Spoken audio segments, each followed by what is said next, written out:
ಇವತ್ತು ನಾನು ಸಂದೇಶಕ್ಕಾಗಿ ಆದುಕೊಂಡಂಥ ವಾಕ್ಯ ಮೀಕನ ಬರೆದ ಪ್ರವಾದಿ ಗ್ರಂಥದಿಂದ ಒಂದು ವಚನವನ್ನು ನಿಮ್ಮ ನೆನಪಿಗೆ ನಾನು ತರಲಿಕ್ಕಾಗಿ ನಾನು ಇಷ್ಟಪಡ್ತೇನೆ. ಮೀಕ 7ನೇ ಅಧ್ಯಾಯದ ಕಡೆ ನಾವೆಲ್ಲರೂ ಪ್ರವೇಶಿಸೋಣ. ಅದರ 15ನೇ ವಚನದಿಂದ ಕೆಲವೊಂದು ಭಾಗಗಳನ್ನು ನಿಮ್ಮ ಮುಂದೆ ನಾನು ತರಲಿಕ್ಕಾಗಿ ನಾನು ಇಷ್ಟಪಡ್ತೇನೆ. ಅಲ್ಲಿ ವಚನದಲ್ಲಿ ನಾವು ಈ ರೀತಿಯಾಗಿ ಗಮನಿಸ್ತೇವೆ, ನೀನು ಐಗುಪ್ತ ದೇಶದೊಳಗಿಂದ ಪಾರಾಗಿ ಬಂದ ಕಾಲದಲ್ಲಿ ನಾನು ತೋರಿಸಿದಂತೆ ಅದ್ಭುತಗಳನ್ನು ತೋರಿಸುವೆನು ಎಂಬುದಾಗಿ ದೇವರು ಆತನು ಪ್ರವಾದನೆಯನ್ನು ನುಡಿಯುತ್ತಾ ಇದ್ದಾನೆ. ಮತ್ತೊಂದಾವರ್ತಿ ನಾನು ಹೇಳ್ತೇನೆ, ನೀನು ಐಗುಪ್ತ ದೇಶದ ಒಳಗಿಂದ ಪಾರಾಗಿ ಬಂದ ಕಾಲದಲ್ಲಿ ನಾನು ತೋರಿಸಿದಂತೆ ಅದ್ಭುತಗಳನ್ನು ತೋರಿಸುವೆನು ಎಂಬುದಾಗಿ ದೇವರು ತಾನೇ ಹೇಳ್ತಾ ಇದ್ದಾನೆ. ಇಲ್ಲಿ ದೇವರು ನುಡಿಯುತ್ತಾ ಇರುವಂಥ ಒಂದು ಪ್ರವಾದನೆಯ ಶಬ್ದವನ್ನು ನಾವು ಆಲಿಸುತ್ತಾ ಇದ್ದೇವೆ. ಈ ಪ್ರವಾದನೆ ಶಬ್ದದಲ್ಲಿ ದೇವರು ತಾನು ತನ್ನ ಜನರಿಗೆ ತನ್ನ ವಾಗ್ದಾನವನ್ನು ಮಾಡಿ ತಾನು ಈ ರೀತಿಯಾಗಿ ಹೇಳ್ತಾ ಇದ್ದಾನೆ, ಐಗುಪ್ತ ದೇಶದಿಂದ ನೀನು ಹೊರಗಡೆ ಬಂದಂಥ ಒಂದು ಕಾಲದಲ್ಲಿ, ಅಂದರೆ ನೀನು 400 ವರ್ಷಗಳ ಕಾಲ ಐಗುಪ್ತ ದಾಸತ್ವದಲ್ಲಿ ಸಿಕ್ಕಾಕಿಕೊಂಡು ಹೊರಗಡೆ ಬರಲಿಕ್ಕಾಗದಂತೆ ನೀನು ಕುಗ್ಗಲ್ಪಟ್ಟೆ, ನೀನು ವೇದನೆ ಪಟ್ಟೆ. ಆದರೆ ನಿನ್ನ ಮೇಲಿರುವಂಥ ವಾಗ್ದಾನವನ್ನು ನೆನೆಸಿಕೊಂಡವನಾಗಿ ದೇವರ ಸಮ್ಮುಖದಲ್ಲಿ ನೀನು ಮೊರೆ ಇಡುತ್ತಾ ಇದ್ದಿ. ಆದರೆ ನಿನ್ನ ಮೊರೆಯನ್ನು ಕೇಳಿ ನಿನ್ನ ಮೊರೆಯನ್ನು ನನ್ನ ಅಲ್ಲೆಗೆಳೆಯಲಿಲ್ಲ. ನಿನ್ನ ಮೊರೆಯನ್ನು ಕೇಳಿ ನಿನ್ನನ್ನು ಬಿಡಿಸಲಿಕ್ಕಾಗಿ ನಾನೇ ಇಳಿದು ಬಂದೆ. ನಾನು ಇಳಿದು ಬಂದು ನಿನಗೆ ಹೇಳಿದೆ, ನಾನು ಈ ಐಗುಪ್ತ ದೇಶದಿಂದ ನಾನು ನಿನ್ನನ್ನು ಹೊರಗಡೆ ಕರೆತರ್ತೇನೆ. ಹೊರಗಡೆ ಕರೆತರುವುದಕ್ಕಾಗಿ ದೇವರು ಮಾಡಿದಂಥ ಮಹತ್ ಕಾರ್ಯಗಳು ಸಾಧಾರಣವಾದದ್ದಲ್ಲ. ದೇವರು ಮಾಡಿದ ಮಹತ್ ಕಾರ್ಯಗಳು ಅದು ಆಶ್ಚರ್ಯವಾದದ್ದು. ಅಲ್ಲಿಂದ ದೇವರು ಹೊರಗಡೆ ಕರೆತಂದ ಮೇಲೆ ದೇವರು ಸುಮ್ಮನೆ ಇರಲಿಲ್ಲ. 40 ವರ್ಷಗಳ ಕಾಲ ದೇವರು ತೋರಿದಂಥ ಅದ್ಭುತಗಳು ಸಾಧಾರಣವಾಗಿ ಇರಲಿಲ್ಲ. 40 ವರ್ಷಗಳ ಕಾಲ ದೇವರು ತೋರಿದ ಅದ್ಭುತಗಳು ಅದು ಮಹಿಮೆಕರವಾಗಿತ್ತು. ದೇವರು ತಾನು ಈ 40 ವರ್ಷಗಳ ಕಾಲ ಮಾಡಿದಂಥ ಅದ್ಭುತಗಳು ಅದು ಸಾಧಾರಣವಾದದಲ್ಲ. ಮಹಿಮೆಯಿಂದ ದೇವರು ತುಂಬಿದ ಮೇಲೆ ಅವರ ಜೀವಿತವನ್ನು ದೇವರು ಸ್ಥಿರಪಡಿಸಿ ವರ್ಷಗಳು ಕಳೆಯಿತು. ಅನೇಕ 100 ವರ್ಷಗಳು, 1000 ವರ್ಷಗಳು ಅವರನ್ನು ಹಾದು ಹೋಯಿತು. ಈಗ ದೇವರು ಒಂದು ಸಂತತಿ ದೇವರ ಸಮ್ಮುಖದಲ್ಲಿ ಎದ್ದು ನಿಂತಾಗ ಒಂದು ಕಡೆ ದುಃಖ ಪಡ್ತಾ ಇದೆ, ವೇದನೆ ಪಡ್ತಾ ಇದೆ. ಆ ಸಂತತಿಯನ್ನು ನೋಡಿಕೊಂಡು ದೇವರು ಒಂದು ವಾಗ್ದಾನವನ್ನು ದೇವರು ಮಾಡ್ತಾ ಇದ್ದಾನೆ. ಐಗುಪ್ತ ದೇಶದಲ್ಲಿ ನಿಮ್ಮ ಪೂರ್ವ ಪಿತೃಗಳಿಗೆ ಅವರು ಹೊರಗಡೆ ಬಂದಾಗ ಯಾವ ರೀತಿಯಲ್ಲಿ ನಾನು ಅದ್ಭುತವನ್ನು ಅವರಿಗಾಗಿ ಮಾಡಿದೆನೋ, ಈ ಕಾಲಘಟ್ಟದಲ್ಲಿ ಈ ಸಮಯದಲ್ಲಿ ಪ್ರಾರ್ಥನೆ ಮಾಡುತ್ತಿರುವಂತ ನಿನಗೋಸ್ಕರವಾಗಿ ನಾನು ಮತ್ತೆ ಅದೇ ಅದ್ಭುತವನ್ನ ಹಿಂತಿರುಗಿ ನಾನು ಮಾಡುವವನಾಗಿರುತ್ತೇನೆ. ಈ ಉಪವಾಸ ಪ್ರಾರ್ಥನೆಯಲ್ಲಿ ಕೂಡಿ ಬಂದಿರುವಂತ ಪ್ರತಿಯೊಂದು ದೇವರ ಮಕ್ಕಳೇ, ಈ ದಿನದಲ್ಲಿ ನಾನು ನುಡಿಯುತ್ತಾ ಇದ್ದೇನೆ, ಅದ್ಭುತಗಳು ನಿಂತು ಹೋಗಲಿಲ್ಲ. ಯೆಹೋವನ ಕೈ ರಕ್ಷಿಸಲಾರದಂತೆ ಮೋಟುಗೈ ಅಲ್ಲ, ಆತನ ಕಿವಿ ಕೇಳಲಾರದಂತೆ ಕಿವುಡಲ್ಲ. ಈ ದಿವಸಗಳಲ್ಲಿ ಮುಂಚೆ ನಾನು ಒಂದು ಅದ್ಭುತವನ್ನು ಅನುಭವಿಸುತ್ತಾ ಇದ್ದೆ, ಮುಂಚೆ ನಾನೊಂದು ಬಿಡುಗಡೆಯನ್ನು ಅನುಭವಿಸುತ್ತಾ ಇದ್ದೆ, ಮುಂಚೆ ನಾನು ಒಂದು ಮಹತ್ ಕಾರ್ಯವನ್ನು ಅನುಭವಿಸುತ್ತಾ ಇದ್ದೆ. ಈಗ ನನ್ನ ಜೀವನದಲ್ಲಿ ನಡೀಲಿಕ್ಕೆ ಸಾಧ್ಯವಿಲ್ಲವಾ ಎಂದು ಯಾರಾದರೂ ಭಾರ ಪಡುತ್ತಾ ಇರುವುದಾದ್ರೆ ಈ ಬೆಳಗಿನ ಜಾವದಲ್ಲಿ ನಿನಗೋಸ್ಕರವಾಗಿ ಉಳ್ಳಂತ ಒಂದು ಆಲೋಚನೆ ಆಗಿರುತ್ತದೆ. ದೇವರು ಐಗುಪ್ತ ದೇಶದಿಂದ ನಿನ್ನನ್ನು ಪಾರು ಮಾಡಿ ಹೊರಗಡೆ ಕರಕೊಂಡು ಬಂದಂತ ಆ ದಿವಸದಲ್ಲಿ ನಡೆಸಿದ ಅದ್ಭುತಗಳನ್ನು ದೇವರು ಮತ್ತೆ ನಿನ್ನ ಜೀವನದಲ್ಲಿ ತೋರ್ಪಡಿಸಲಿಕ್ಕಾಗಿ ಹೋಗುತ್ತಾನೆ. ಅದನ್ನು ನಂಬೋರಿದ್ದರೆ ಗಟ್ಟಿಯಾಗಿ ಒಂದು ಆಮೇನ್ ಹೇಳಲಿ. ಮೀಕನ ಬಳಿಯಲ್ಲಿ ದೇವರು ನುಡಿಯುತ್ತಾ ಇದ್ದಾನೆ.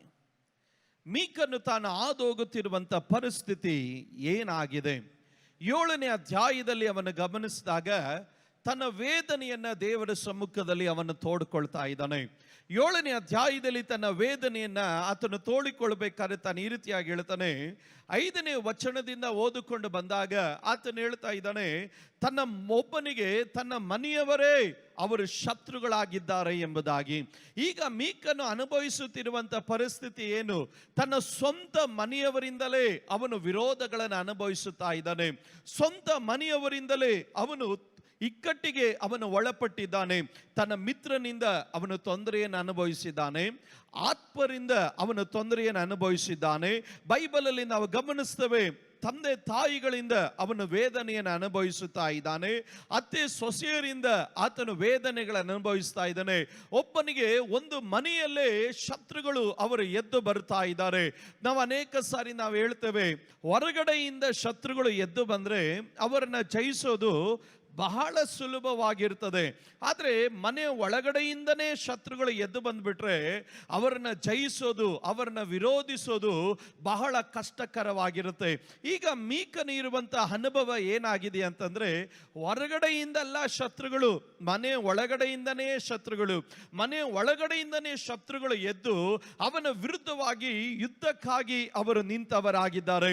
ಇವತ್ತು ನನ್ನನ್ನು ಕೇಳುವಂತ ಪ್ರತಿಯೊಂದು ದೇವರ ಮಕ್ಕಳೇ, ಕುಟುಂಬದ ಒಳಗಡೆ ಶತ್ರುಗಳು ಎದ್ದು ಬಂದ್ರೆ ಕುಟುಂಬ ನಡೆಸೋದು ಬಹಳ ಕಷ್ಟ. ಸಭೆ ಒಳಗಡೆಯಿಂದನೇ ಶತ್ರುಗಳು ಎದ್ದು ಬಂದ್ರೆ ಸಭೆಯನ್ನು ಪರಾಮರಿಸೋದು ಕಷ್ಟವಾಗಿರುತ್ತದೆ. ಸಂಸ್ಥೆಯ ಒಳಗಡೆಯಿಂದನೇ ಶತ್ರುಗಳು ಎದ್ದು ಬಂದ್ರೆ ಒಂದು ಸಂಸ್ಥೆಯನ್ನು ನಡೆಸುವುದು ಬಹಳ ಕಷ್ಟಕರವಾಗಿರುತ್ತದೆ. ಮೀಕನು ಅದೇ ರೀತಿಯಾದಂತ ಅನುಭವದಲ್ಲಿ ಆತನು ಹಾದು ಹೋಗುತ್ತಾ ಇರಬೇಕಾದ್ರೆ ಆತನು ಹೇಳ್ತಾ ಇದ್ದಾನೆ, ಮನೆ ಒಳಗಡೆಯಿಂದನೇ ಒಬ್ಬ ಮನುಷ್ಯನಿಗೆ ಶತ್ರುಗಳು ಎದ್ದು ಬಂದ್ರೆ ಅವನು ತಾನೇ ಏನು ಮಾಡಲಿಕ್ಕೆ ಸಾಧ್ಯ ಎಂದು. ಇವತ್ತು ಅನೇಕರು ತನ್ನ ಶಬ್ದವನ್ನು ಆಲಿಸಬೇಕಾದ್ರೆ ಇದೇ ಪರಿಸ್ಥಿತಿಯಲ್ಲಿ ನೀವು ಆಗಿರಬಹುದು. ನಿಮ್ಮ ಮನೆಯವರಿಂದಲೇ ನೀವು ಶತ್ರುತ್ವವನ್ನು ಅನುಭವಿಸಬೇಕಾದ್ರೆ ನಾವು ಏನ್ ಮಾಡಲಿಕ್ಕೆ ಸಾಧ್ಯ ಎಂದು ಇವತ್ತು ಅನೇಕರು ಪ್ರಶ್ನೆ ಮಾಡ್ತಾ ಇರಬಹುದು. ನನ್ನ ಮಗನೇ ನನಗೆ ವಿರುದ್ಧವಾಗಿ ಎದ್ದಿದ್ದಾನೆ, ನನ್ನ ಸೊಸೆಯೇ ನನಗೆ ವಿರುದ್ಧವಾಗಿ ಎದ್ದಿದ್ದಾಳೆ, ನನ್ನ ಅತ್ತೆಯೇ ನನಗೆ ವಿರುದ್ಧವಾಗಿ ಎದ್ದಿದ್ದಾರೆ, ನನ್ನ ಅಣ್ಣ ತಮ್ಮಂದರೇ ನನಗೆ ವಿರುದ್ಧವಾಗಿ ಎದ್ದಿದ್ದಾರೆ, ನನ್ನ ಪ್ರೀತಿ ಮಾಡಲ್ಪಟ್ಟವರೇ ನನಗೆ ವಿರುದ್ಧವಾಗಿ ಎದ್ದಿದ್ದಾರೆ. ನಾನು ಏನ್ ಮಾಡಲಿಕ್ಕೆ ಸಾಧ್ಯ ಪಾಸ್ಟರ್? ಯಾವ ರೀತಿಯಲ್ಲಿ ನಾನು ಇವರನ್ನ ಜಯಿಸಿಕೊಂಡು ಹೊರಗಡೆ ಬರಲಿಕ್ಕೆ ಸಾಧ್ಯ ಪಾಸ್ಟರ್ ಎಂದು ಇವತ್ತು ನೀವು ಅನೇಕರು ಪ್ರಶ್ನೆ ಮಾಡ್ತಾ ಇರಬಹುದು. ಆದ್ರೆ ಇವತ್ತು ನಿಮಗುಳ್ಳಂತ ಒಂದು ಆಲೋಚನೆ ಇದೇ ಆಗಿರುತ್ತದೆ. ಐಗುಪ್ತ ದೇಶದಿಂದ ದೇವರು ಪಾರು ಮಾಡಿ ಹೊರಗಡೆ ಕರೆತಂದಾಗ ಯಾವ ರೀತಿ ದೇವರು ಅದ್ಭುತ ಮಾಡಿದನು, ಈ ಜೂನ್ ತಿಂಗಳಲ್ಲಿ ನಿನಗಾಗಿ ದೇವರೊಂದು ಅದ್ಭುತ ಮಾಡಲಿಕ್ಕಾಗಿ ದೇವರು ಹೋಗ್ತಾನೆ. ಇವತ್ತು ಕುಟುಂಬದ ಮಧ್ಯದಿಂದಲೇ ತೊಂದರೆಯನ್ನು ಅನುಭವಿಸುತ್ತ, ಕುಟುಂಬದವರಿಂದಲೇ ಕಣ್ಣೀರನ್ನು ಅನುಭವಿಸುತ್ತ, ಕುಟುಂಬದವರಿಂದಲೇ ಪ್ರೀತಿಸಲ್ಪಟ್ಟವರಿಂದಲೇ ನಂಬಲ್ಪಟ್ಟವರಿಂದಲೇ ಇವತ್ತು ನೀವು ಹೊತ್ತು ನಡೆಸಲ್ಪಟ್ಟವರಿಂದಲೇ ಇವತ್ತು ನೀವು ವೇದನೆಗಳನ್ನು ಅನುಭವಿಸುತ್ತಾ ಇರಬೇಕಾದ್ರೆ ಇವತ್ತು ಕರ್ತನು ನಿಮಗಾಗಿ ಒಂದು ದೊಡ್ಡ ಸಮಾಧಾನವನ್ನ ಕರ್ತನು ನಿಮಗೆ ಕಳಿಸಿ ಕೊಡಲಿಕ್ಕಾಗಿ ದೇವರು ಹೋಗ್ತಾನೆ. ಅನ್ನಳ ಕುರಿತಾಗಿ ನಮಗೆಲ್ಲರಿಗೂ ಚೆನ್ನಾಗಿ ಗೊತ್ತು. ಅನ್ನಳು ಮನೆಯಲ್ಲೇ ಇದ್ದಳು, ಆದ್ರೆ ಅನ್ನಳ ಮನೆಯಲ್ಲಿದ್ದಂತ ಪೆನಿನಳು ಎಲ್ಲಾ ದಿವಸ ತಿವಿದು ತಿವಿದು ತಿವಿದು ತಿವಿದು ಆಕೆಯನ್ನ ನೋಯಿಸ್ತಾ ಇದ್ದಳು. ಮನೆ ಹೊರಗಡೆ ಇದ್ದವರು ಏನಾದ್ರೂ ಹೇಳಿದ್ರೆ ತೊಂದರೆ ಆಗ್ತಾ ಇರಲಿಲ್ಲ, ಆದ್ರೆ ಮನೆ ಒಳಗಡೆ ಇದ್ದಂತ ಪೆನ್ನಿನಳು ಬಹಳ ದಿವಸ ಬಹಳ ವರ್ಷ ಆಕೆ ಬಹಳವಾಗಿ ನೋವುಪಡಿಸುತ್ತಾ ಇದ್ದಳು. ಅನ್ನಳು ಈ ವೇದನೆಯಲ್ಲಿ ತನ್ನ ಜೀವಿತವನ್ನ ಆಕೆ ನಡೆಸುತ್ತಾ ಇದ್ದಳು. ಸತ್ಯವೇದ ಗ್ರಂಥದಲ್ಲಿ ಗಮನಿಸ್ತೇವೆ, ದಾವೀದನ ಕುರಿತಾಗಿ ನಾವು ಗಮನಿಸ್ತೇವೆ. ದಾವೀದನು ತಾನು ಲೋಕವನ್ನು ಜಯಿಸಿದಂತ ಒಂದು ಯುದ್ಧ ವೀರನಾಗಿದ್ದನು. ಆತನು ಗೋಲಿಯಾತನನ್ನು ಜಯಿಸಿದನು, ಆತನು ಅಮಾಲೇಕ್ಯರನ್ನು ಜಯಿಸಿದನು, ಆತನು ಫಿಲಿಸ್ಟಿಯರನ್ನು ಜಯಿಸಿದನು, ಆತನು ಶಕ್ತರಾದವರನ್ನ ಅಜಾನು ಬಾಹುಗಳನ್ನು ಜಯಿಸಿದನು, ಆತನು ಸಾವಿರಾರು ಜನರು ಬರುವಂತ ಜನರನ್ನ ಆತನ ಜಯಿಸಿದನು. ಆದ್ರೆ ತನ್ನಿಂದಲೇ ಹುಟ್ಟಲ್ಪಟ್ಟಂತ ಒಬ್ಬ ಮಗನಾದಂತ ಅಬ್ಸಲೋಮನು ಆತನು ಹೆಬ್ಬಾಗಿಲಿನಲ್ಲಿ ಕುಳಿತುಕೊಂಡು ಸ್ವಂತ ಅಪ್ಪನ ವಿರುದ್ಧವಾಗಿ ಅವನ ಮಾತನಾಡಲಿಕ್ಕೆ ಪ್ರಾರಂಭಿಸಿದ. ಸ್ವಂತ ಅಪ್ಪನ ವಿರುದ್ಧವಾಗಿ ಸುಳ್ಳು ರಿಪೋರ್ಟ್ಗಳನ್ನ ಜನರ ಬಳಿಯಲ್ಲಿ ತಿಳಿಸೋದಕ್ಕಾಗಿ ಪ್ರಾರಂಭಿಸಿದ. ಸ್ವಂತ ಅಪ್ಪನ ಆತನು ಶಕ್ತನಲ್ಲ, ಆತನು ಯಾವುದಕ್ಕೂ ಕೆಲಸಕ್ಕೆ ಬಾರದವನೆನ್ನುವ ರೀತಿಯಲ್ಲಿ ಆತನು ಜನರ ಮುಂಭಾಗದಲ್ಲಿ ಬಿಂಬಿಸಿದಾಗ ಈ ಸ್ವಂತ ಮಗನಿಂದಲೇ ಓಡಿಸಲ್ಪಟ್ಟವನಾಗಿ ದಾವೀದನು ತಾನು ಆತನ ಕಾಡಿನಲ್ಲಿ ಅಲೆದಾಡುತ್ತಾ ಇದ್ದಾನೆ. ದಾವೀದನ ಏನ್ ಸಂಭವಿಸಿತು? ಗೋಲಿಯಾತನನ್ನು ಜಯಿಸಿದೆ, ನೀನು ಫಿಲಿಸ್ಟರನ್ನ ಜಯಿಸಿದೆ, ಅಮಾಲೇಕ್ಯರನ್ನು ನೀನು ಜಯಿಸಿದೆ, ದೊಡ್ಡ ದೊಡ್ಡ ಅಜಾನು ಬಾಹುಗಳನ್ನ ಜಯಿಸಿದೆ, ದೊಡ್ಡ ದೊಡ್ಡ ಸೈನ್ಯವನ್ನ ನೀರು ಕುಡಿಯೋ ರೀತಿಯಲ್ಲಿ ನೀನು ಕುಡಿದು ಬಿಟ್ಟೆ. ಆದ್ರೆ ನಿನ್ನ ಹೊಟ್ಟೆಯೊಳಗಡೆ ಹುಟ್ಟಿದಂತ ಒಂದೇ ಒಂದು ಮಗನವನ್ನು ಜಯಿಸೋದಕ್ಕೆ ನಿನ್ನ ಕೈಯಲ್ಲಿ ಆಗದಂತೆ ಆ ಮಗನೇ ನಿನಗೆ ವೇದನೆಯನ್ನು ತರುವವನಾಗಿ, ಆ ಮಗನೇ ನಿನಗೆ ದುಃಖವನ್ನು ತರುವವನಾಗಿ, ಆ ಮಗನೇ ನಿನಗೆ ಅಲೆದಾಟವನ್ನು ತರುವವನಾಗಿ ನಿನ್ನನ್ನು ಓಡಿಸುತ್ತಾ ಇದ್ದಾನಲ್ಲ ಎಂದು ದಾವೀದನ ಬಳಿಯಲ್ಲಿ ಕೇಳಿದಾಗ ಆತನು ಹೇಳ್ತಾನೆ, ಹೊರಗಡೆಯಿಂದ ಬಂದಂತವನು ಎಷ್ಟೇ ಪರಾಕ್ರಮಿಯಾದರೂ ಅವನನ್ನು ನಾನು ನುಂಗಿ ಬಿಡುತ್ತೇನೆ, ಆದ್ರೆ ಮನೆ ಒಳಗಡೆಯಿಂದ ಎದ್ದು ಬಂದಂತ ನನ್ನ ಮಗನನ್ನ ಜಯಿಸೋದಕ್ಕೆ ನನ್ನ ಕೈಯಲ್ಲಿ ಆಗದೆ ನಾನು ಓಡಿ ಹೋಗುತ್ತಾ ಇದ್ದೇನೆ. ಇವತ್ತು ನನ್ನನ್ನು ಕೇಳುವಂತ ಕೇಳುವಂತ ಪ್ರತಿಯೊಂದು ದೇವರ ಮಕ್ಕಳೇ, ಇಂಥ ಒಂದು ಅನುಭವಗಳಲ್ಲಿ ಈ ಉಪವಾಸ ಪ್ರಾರ್ಥನೆಯಲ್ಲಿ ನೀವು ಕೂತಿರಬಹುದು. ಯಾರ ಬಳಿಯಲ್ಲಿ ಹೇಳಿಕೊಳ್ಳಕ್ಕಾಗದಂತೆ, ಯಾರ ಬಳಿಯಲ್ಲೂ ಹಂಚಿಕೊಳ್ಳಕ್ಕಾಗದಂತೆ, ನಿಮ್ಮ ಕುಟುಂಬಗಳ ಮಧ್ಯದಲ್ಲಿ ನಡೀತಿರುವಂತ ವಿಷಯಗಳನ್ನ ಯಾರ ಬಳಿಯಲ್ಲಿ ತೋಡಿಕೊಳ್ಳಕ್ಕಾಗದಂತೆ ಒಂದು ಪ್ರಶ್ನಾರ್ಥಕವಾದ ಚಿಹ್ನೆಯೊಟ್ಟಿಗೆ ನಾನು ಏನು ಮಾಡಲಿ ಎನ್ನುವಂತ ರೀತಿಯಲ್ಲಿ ಉಪವಾಸ ಪ್ರಾರ್ಥನೆಯಲ್ಲಿ ನನ್ನ ಶಬ್ದವನ್ನು ಕೇಳುತ್ತಾ ಇರಬಹುದು. ಆದರೆ ಇವತ್ತು ನಾನು ಒಂದು ಕಾರ್ಯ ಹೇಳ್ತೇನೆ. ದಾವೀದನು ಮಾಡಿದ ಕಾರ್ಯ, ಹನ್ನಳು ಮಾಡಿದ ಕಾರ್ಯ, ಮೀಕನು ಮಾಡಿದ ಕಾರ್ಯ ಈ ಮಧ್ಯಾಹ್ನದ ವೇಳೆಯಲ್ಲಿ ನೀವು ಮಾಡೋದಕ್ಕೆ ಸಾಧ್ಯವಾದ್ರೆ ಇವತ್ತು ನಿನ್ನ ಕುಟುಂಬದಲ್ಲಿ ಒಂದು ಅದ್ಭುತ ನಡೆಯುತ್ತೆ. ಇವತ್ತು ನಿನ್ನ ತಲೆಮಾರಿನ ವಿಷಯದಲ್ಲಿ ಒಂದು ಅದ್ಭುತ ನಡೆಯುತ್ತೆ. ಈ ದಿನದಲ್ಲಿ ನಿನ್ನ ಕಣ್ಣೀರನ್ನು ಒರೆಸತಕ್ಕಂತೆ ಈ ದಿನದಲ್ಲಿ ಕರ್ತನು ನಿನಗಾಗಿ ದೊಡ್ಡ ಕಾರ್ಯವನ್ನು ಮಾಡಲಿಕ್ಕೆ ನನ್ನ ದೇವರು ಶಕ್ತನಾಗಿದ್ದಾನೆ. ಇವತ್ತು ಕುಟುಂಬಗಳ ಒಳಗಡೆ ಮುಳುಗುತ್ತಿರುವ ಕಣ್ಣೀರನ್ನ ನನ್ನ ದೇವರು ಕಾಣುತ್ತಾ ಇದ್ದಾನೆ. ಇವತ್ತು ಕುಟುಂಬಗಳ ಮಧ್ಯದಲ್ಲಿ ಮುಳುಗುತ್ತಿರುವ ಪ್ರಶ್ನೆಗಳನ್ನ ನನ್ನ ದೇವರು ಕಾಣುತ್ತಾ ಇದ್ದಾನೆ. ಇವತ್ತು ಕುಟುಂಬಗಳ ಮಧ್ಯದಲ್ಲಿ ನೀನು ಅನುಭವಿಸುತ್ತಿರುವ ಏಕಾಂತಗಳನ್ನ, ನೋವುಗಳನ್ನ ನನ್ನ ದೇವರು ಕಾಣುತ್ತಾ ಇದ್ದಾನೆ. ಹೊರಗಡೆ ಬಂದಾಗ ನಿನ್ನಲ್ಲಿ ನಗು ಇದೆ. ಹೊರಗಡೆ ಬಂದಾಗ ನೀನು ಯಾರ ಬಳಿಯಲ್ಲಿ ತೋರಿಸ್ಕೊಳ್ಳಕ್ಕಾಗದಿರುವ ರೀತಿಯಲ್ಲಿ ನೀನೊಂದು ಪ್ರದರ್ಶನವನ್ನು ತೋರುತ್ತಾ ಇದ್ದಿ. ಆದರೆ ನಿನ್ನ ಆಂತರಿಕ ಭಾಗದಲ್ಲಿ, ನಿನ್ನ ಹೃದಯದಲ್ಲಿ ಕಾಡುತ್ತಿರುವಂತ, ಬೇರೂರಿರುವಂತ ಅನೇಕ ಸಂಗತಿಗಳು, ಅನೇಕ ವೇದನೆಗಳು, ಅನೇಕ ದುಃಖಗಳು, ಅನೇಕ ಶತ್ರುತ್ವಗಳನ್ನು ನೀನು ಅನುಭವಿಸುತ್ತ ರಾತ್ರಿ ವೇಳೆಯಲ್ಲಿ ನಿದ್ದೆ ಮಾಡಲಿಕ್ಕಾಗದಂತೆ ಇವತ್ತು ನಿನ್ನ ಹೃದಯ ಕುಂದಲ್ಪಟ್ಟಾಗ ಇವತ್ತು ಒಂದು ಕಾರ್ಯವನ್ನು ನಾನು ಹೇಳ್ತೇನೆ. ನಿನ್ನ ಮನೆಯೊಳಗಡೆ ದೇವರು ಒಂದು ದೊಡ್ಡ ಸಮಾಧಾನವನ್ನು ದೇವರು ಕೊಡಲಿಕ್ಕಾಗಿ ದೇವರು ಬಯಸುತ್ತಾನೆ. ಇವತ್ತು ನಿನ್ನ ನಂಬಿದವರು ನಿನ್ನನ್ನು ವಂಚಿಸಿರಬಹುದು. ಇವತ್ತು ನಿನ್ನ ಪ್ರೀತಿ ಮಾಡಿದವರು ನಿನ್ನನ್ನು ತಿರಸ್ಕಾರ ಮಾಡಲ್ಪಟ್ಟವರಾಗಿರಬಹುದು. ಇವತ್ತು ಯಾರನ್ನೆಲ್ಲ ನೀನು ಪ್ರೀತಿ ಮಾಡುದು ಅವರೇ ನಿನ್ನನ್ನು ದುಃಖಪಡಿಸಿದವರಾಗಿರಬಹುದು. ಆದರೆ ಇವತ್ತು ಮೀಕನು ಮಾಡಿದಂತ ಒಂದು ಕಾರ್ಯ, ಹನ್ನಳು ಮಾಡಿದಂತ ಒಂದು ಕಾರ್ಯ, ದಾವೀದನು ಮಾಡಿದಂತ ಒಂದು ಕಾರ್ಯ ನೀನು ಮಾಡುವುದಕ್ಕೆ ಸಿದ್ಧವಾದ್ರೆ ಇವತ್ತು ಯುದ್ಧ ನಿನ್ನದಲ್ಲ. ಇವತ್ತು ಯುದ್ಧ ನಿನ್ನದಲ್ಲ. ಮುಯಿಗೆ ಮುಯಿ ತೀರಿಸುವುದು ನಿನ್ನ ಕೆಲಸವಲ್ಲ. ಅಪಕಾರಕ್ಕೆ ಅಪಕಾರ ಮಾಡುವುದು ನಿನ್ನ ಕೆಲಸವಲ್ಲ. ಶಾಪಕ್ಕೆ ಶಾಪ ನುಡಿಯುವುದು ನಿನ್ನ ಕೆಲಸವಲ್ಲ. ಬೈಗುಳಕ್ಕೆ ಬೈಗುಳವನ್ನ ಮಾಡುವುದು ನಿನ್ನ ಕೆಲಸವಲ್ಲ. ನಿನ್ನ ಕೆಲಸವೇನು? ಮೀಕನು 7ನೇ ಅಧ್ಯಾಯದ 7ನೇ ವಚನದಲ್ಲಿ ಒಂದು ಕಾರ್ಯ ಹೇಳ್ತೇನೆ. ನಾನಂತೂ ಯೆಹೋವನನ್ನ ಎದುರು ನೋಡುವೆನು. ನಾನಂತೂ ಯೆಹೋವನನ್ನ ಎದುರು ನೋಡುವೆನು. ನಾನಂತೂ ಯೆಹೋವನನ್ನ ಎದುರು ನೋಡುವೆನು.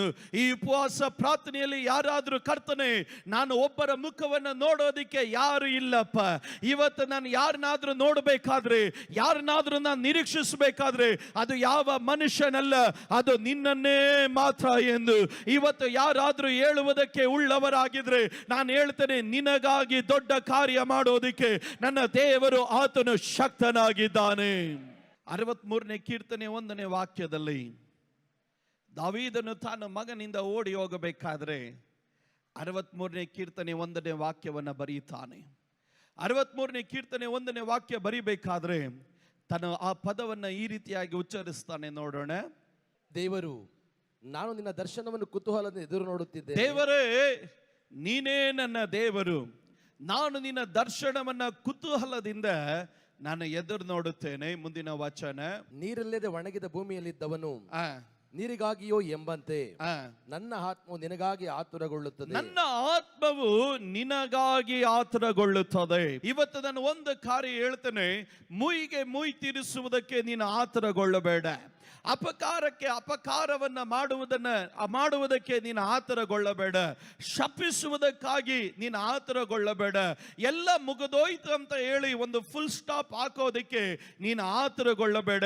ಇವತ್ತು ನೀನು ಆತುರಗೊಳ್ಳಬೇಕಾದ್ರೆ ಒಂದೇ ಒಂದು ಕಾರ್ಯಕ್ಕಾಗಿ ನೀನು ಆತುರಗೊಳ್ಳು. ದೇವರ ಪ್ರಸನ್ನತೆಗಾಗಿ ನೀನು ಆತುರಗೊಳ್ಳು. ದೇವರ ಸಾನ್ನಿಧ್ಯಾನಕ್ಕಾಗಿ ನೀನು ಆತುರಗೊಳ್ಳು. ದೇವರ ಮಹಿಮೆಗೋಸ್ಕರವಾಗಿ ನೀನು ಆತುರಗೊಳ್ಳು. ಅನೇಕ ಸಾರಿ ಅನೇಕರು ಅನೇಕಕ್ಕಾಗಿ ಆತುರಗೊಂಡು ಅವರು ಹೇಳ್ತಾರೆ, ಮುಗಿದೋಯ್ತು, ಇನ್ನೇನು ಇಲ್ಲ, ಇನ್ನೇನು ಸಂಭವಿಸಲ್ಲ, ಇನ್ನೇನು ನಡೆಯೋದಿಲ್ಲ ಎಂದು ಆತುರಪಟ್ಟು ಅನೇಕರು ಒಂದು ಫುಲ್ ಸ್ಟಾಪ್ ಅನ್ನು ಹಾಕ್ಬಿಡ್ತಾರೆ. ಅನೇಕರು ಅವರ ನಿರೀಕ್ಷೆಯನ್ನ ಕಳೆದುಕೊಳ್ತಾರೆ.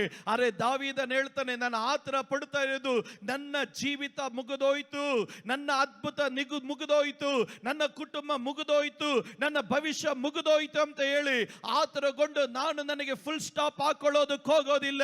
ನಾನು ಆತರ ಪಡೋದು ಒಂದೇ ಒಂದು ಕಾರ್ಯಕ್ಕಾಗಿ. ದೇವರೇ, ನೀರಿಲ್ಲದೆ ಇರುವಂತಹ ಭೂಮಿ ಯಾವ ರೀತಿ ನೀರಿಗಾಗಿ ಹಾತುರ್ತದೋ ಅದೇ ರೀತಿ ನನ್ನ ಮನವು ನಿನ್ನ ಪ್ರಸನ್ನತೆಗಾಗಿ, ನಿನ್ನ ಸಾನ್ನಿಧ್ಯಕ್ಕಾಗಿ, ನಿನ್ನ ಮಹಿಮೆಗಾಗಿ ಹಂಬಲಿಸುತ್ತದೆ.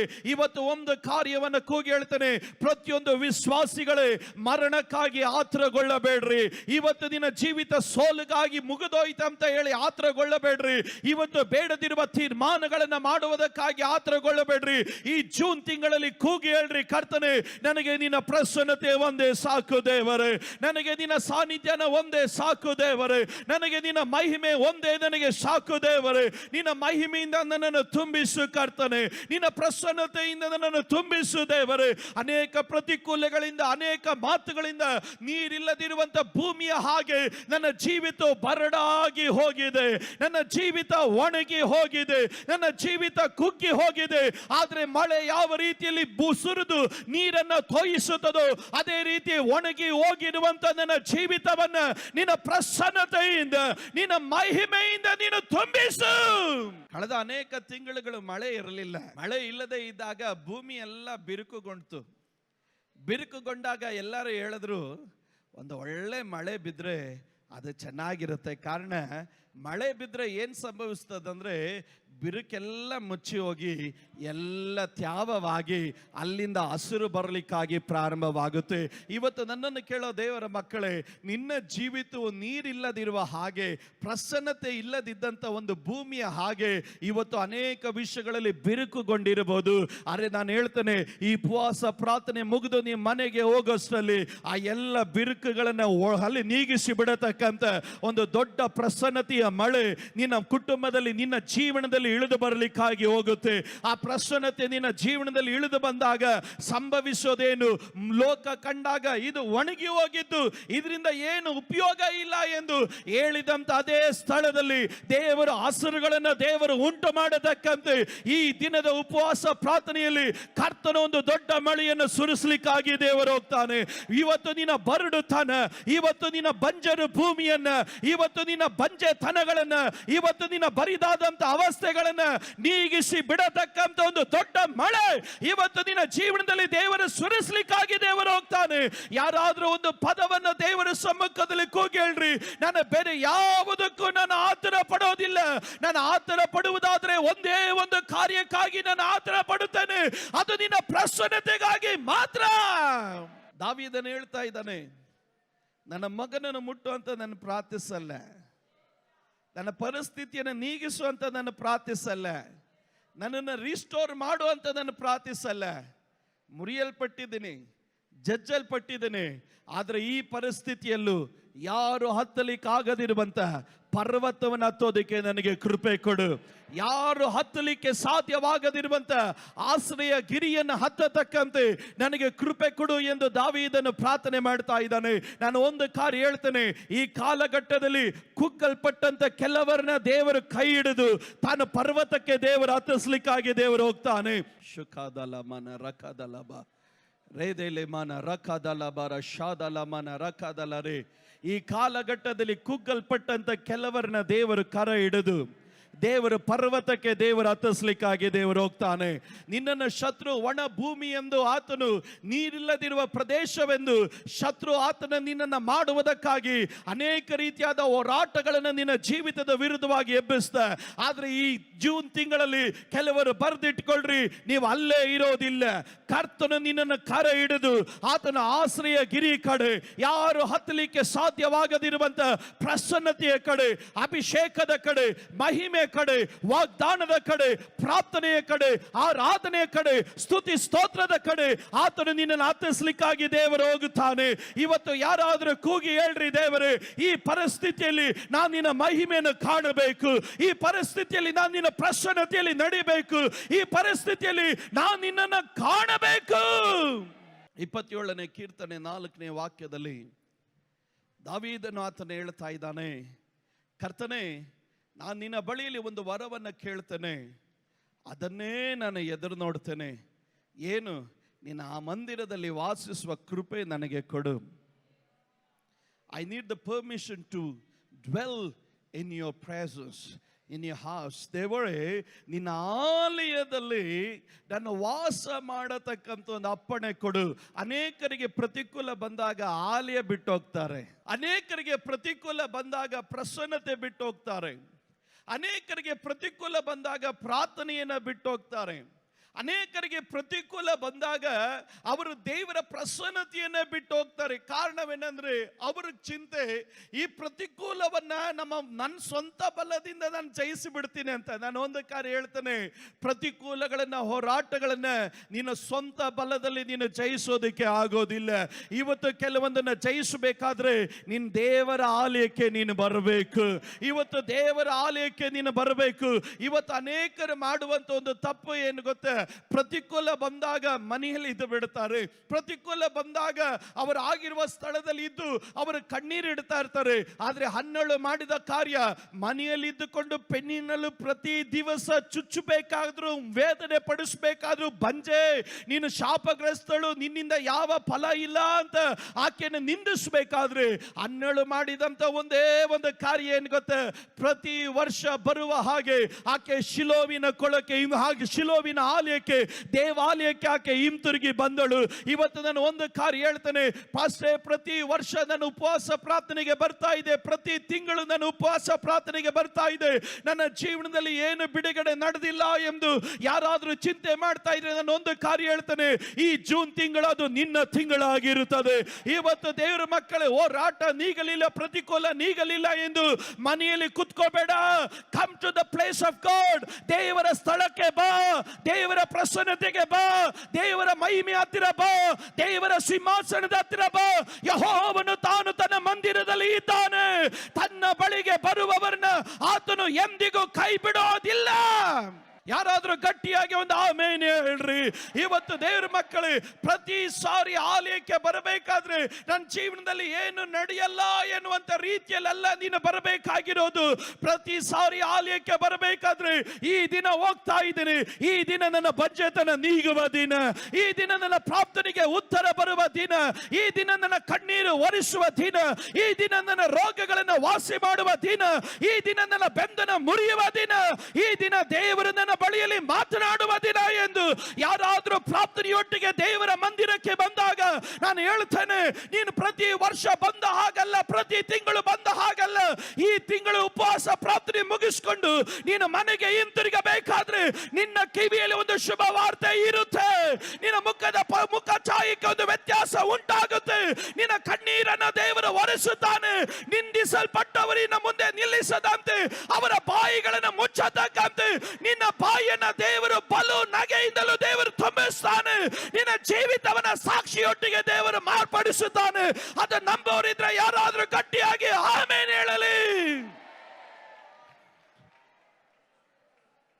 ಈ ತಿಂಗಳು ನಿಂದಿಸುವವರ ಬಾಯಿಯನ್ನ ದೇವರು ಕಟ್ಟತಕ್ಕಂತೆ ನಿನ್ನ ಬಾಯಿಯನ್ನ ಹರ್ಷದಿಂದ ದೇವರು ತುಂಬಲಿ.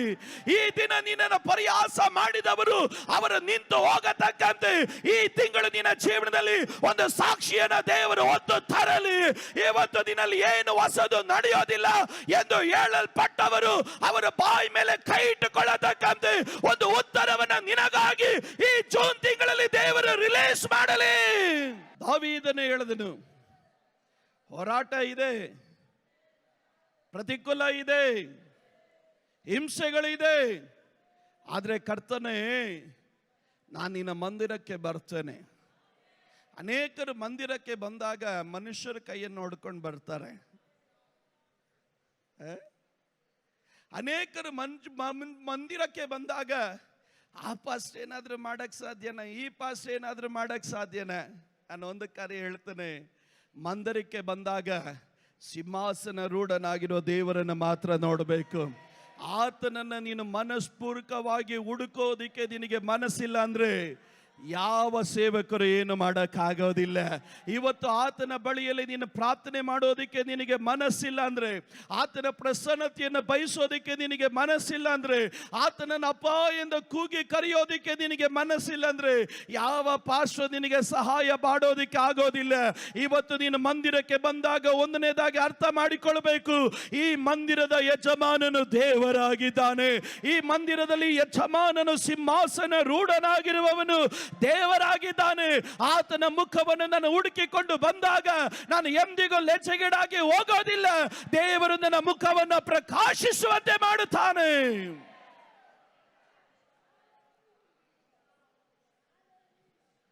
ದಾವೀದನು ಹೇಳ್ತಾನೆ, ಒಂದೇ ಒಂದು ವರವನ್ನು ಕೇಳ್ತಾನೆ, ಒಂದೇ ಒಂದು ಅಪ್ಪಣೆಯನ್ನು ನಾನು ಕೇಳ್ತಾನೆ, ಅದನ್ನೇ ಎದುರು ನೋಡ್ತಾ ಇದ್ದೇನೆ.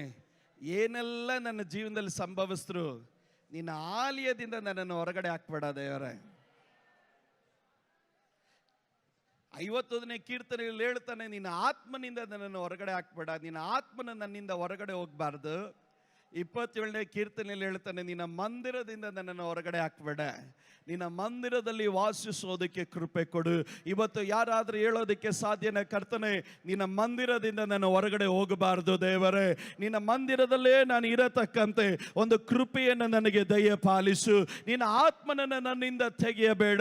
ಅದರಿಂದಲೇ ದೇವರ ವಾಕ್ಯದಲ್ಲಿ ನಾವು ಗಮನಿಸ್ತೇವೆ, ಈ ದಾವೀದನ ಮುಖಾಂತರವಾಗಿ ದೇವರು ಮಾಡಿದ ಕಾರ್ಯ ಸಾಧಾರಣವಾಗಿರಲಿಲ್ಲ. ಅವನ ಜೀವನದಲ್ಲಿ ದೇವರು ಮಾಡಿದ ಕಾರ್ಯ ಮಹಿಮೆಯಾದಂಥ ಕಾರ್ಯ. ಅದರಿಂದಲೇ ದೇವರ ವಾಕ್ಯದಲ್ಲಿ ನಾವು ಹಬಕ್ಕೂಕನು ಬರೆದ ಪ್ರವಾದಿ ಗ್ರಂಥ 2ನೇ ಅಧ್ಯಾಯದ 1ನೇ ವಚನದಲ್ಲಿ ಗಮನಿಸ್ತೇವೆ. ಹಬಕ್ಕೂಕನು 1ನೇ ಅಧ್ಯಾಯದಲ್ಲಿ ಕಂಪ್ಲೇಂಟ್ ಹೇಳ್ದ. ಏನಂತ ಕಂಪ್ಲೇಂಟ್ ಹೇಳೋದು ಗೊತ್ತಾ? ಅವನು ಹೇಳ್ದ, ಧರ್ಮೋಪದೇಶವು ಜಡವಾಗಿದೆ, ಜನರು ಸರಿ ಇಲ್ಲ, ಇಲ್ಲಿನ ವ್ಯಕ್ತಿಗಳು ಸರಿ ಇಲ್ಲ, ಅಕ್ರಮ ನಡೀತಾ ಇದೆ, ದ್ರೋಹ ನಡೀತಾ ಇದೆ, ಹಿಂಸೆ ಹಿಂಸೆ ಅಂತ ಕೂಗಿಕೊಂಡ್ರು. ಕರ್ತನೆ ನೀನ್ ಯಾಕೆ ಉತ್ತರ ಹೇಳ್ತಾ ಇಲ್ಲ? ಧರ್ಮೋಪದೇಶವನ್ನ, ವಾಕ್ಯಗಳನ್ನ ತಮಗೆ ಇಷ್ಟ ಬಂದಂಗೆ ಉಪಯೋಗಿಸ್ಕೊಂಡು ನಡೀತಾ ಇದ್ದಾರೆ. ಹಿಂಸೆ ಹಿಂಸೆ ಅಂತ ಕೂಗಿಕೊಂಡ್ರು. ಯಾಕೆ ನೀನು ನನ್ನ ಸ್ವರವನ್ನ ಕೇಳ್ತಾ ಇಲ್ಲ? ತಪ್ಪು ಕಾರ್ಯಗಳು ನಡೀತಾ ಇದೆ, ಅನ್ಯಾಯ ನಡೀತಾ ಇದೆ, ಮೋಸ ನಡೀತಾ ಇದೆ, ದ್ರೋಹ ನಡೀತಾ ಇದೆ, ಆದ್ರೂ ನಾನು ಮೊರೆ ಇಡ್ತಾ ಇದ್ದೀನಿ, ಯಾಕೆ ನೀನು ಕಿವಿಗೊಡ್ತಾ ಇಲ್ಲ? ಇಷ್ಟೆಲ್ಲ ಕಾರ್ಯ ನಡೆದ್ರು ನೀನು ಯಾಕೆ ಮೌನವಾಗಿದ್ದೀಯಾ ಎಂದು ಹಬಕ್ಕೂಕನು ಅವನು ಪ್ರಾರ್ಥನೆ ಮಾಡ್ತಾನೆ. 1ನೇ ಅಧ್ಯಾಯದಲ್ಲಿ 2ನೇ ಅಧ್ಯಾಯಕ್ಕೆ ಬಂದಾಗ ದೇವರು ಅವನಿಗೆ ಒಂದು ದರ್ಶನವನ್ನು ಕೊಡಲಿಕ್ಕಾಗಿ ಪ್ರಾರಂಭಿಸಿದನು.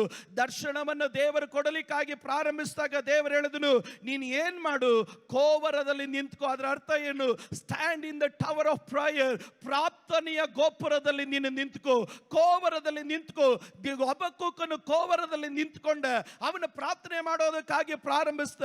1ನೇ ಅಧ್ಯಾಯ ಕೂಗದ, ಹಿಂಸೆ ಹಿಂಸೆ ಹಿಂಸೆ, ಹಲ್ಲೆಲೂಯಾ, ಜಗಳಗಳು, ಒಡಕುಗಳು, ತೊಡಕುಗಳು, ನಾನಾ ಕಾರ್ಯಗಳನ್ನ ಮಾತಾಡಿದ. 2ನೇ ಅಧ್ಯಾಯದಲ್ಲಿ ಪ್ರಾರ್ಥನೆ ಮಾಡ್ತಾ ಇದ್ದಾನೆ.